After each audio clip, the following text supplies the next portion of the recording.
I'm playing Puck, and I might not be your immediate first thought about what Puck looks like. Puck, though, in the play is quite a malevolent character. Puck describes himself as a goblin. Puck thinks fairies are wussies. They think that Oberon's a windbag and tolerates him. And of course, all mortals are fools.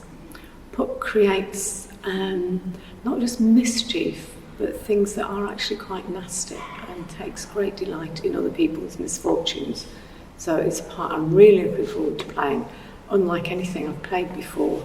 And at the moment, I'm enjoying the rhyme and the many different ways you can say the lines. Oh, probably for the last decade or so, I've been involved in all of Act's productions for the last 10 years, not always acting. I've sometimes done production. I've also started directing, and for me it's one of the highlights of my acting year. I really enjoyed being a witch in Macbeth about 20 years ago.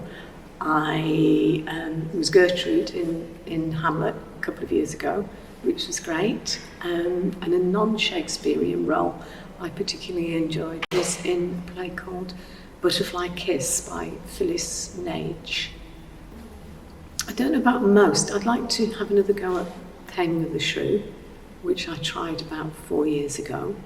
I think Henry IV Part 2 is a really interesting play, which doesn't immediately grab an audience's attention. It doesn't have a catchy title, but when you look at it, it's got everything in there. There's tragedy, there's comedy, there's human relationships. It's really great play, and with a bit of editing, you never know.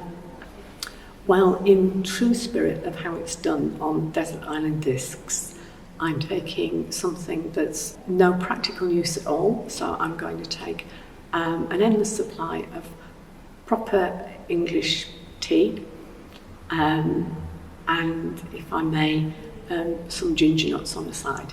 So do come along and see us at Bradford Cathedral at the end of July, and see if you like my interpretation of Puck, that merry wanderer of the night.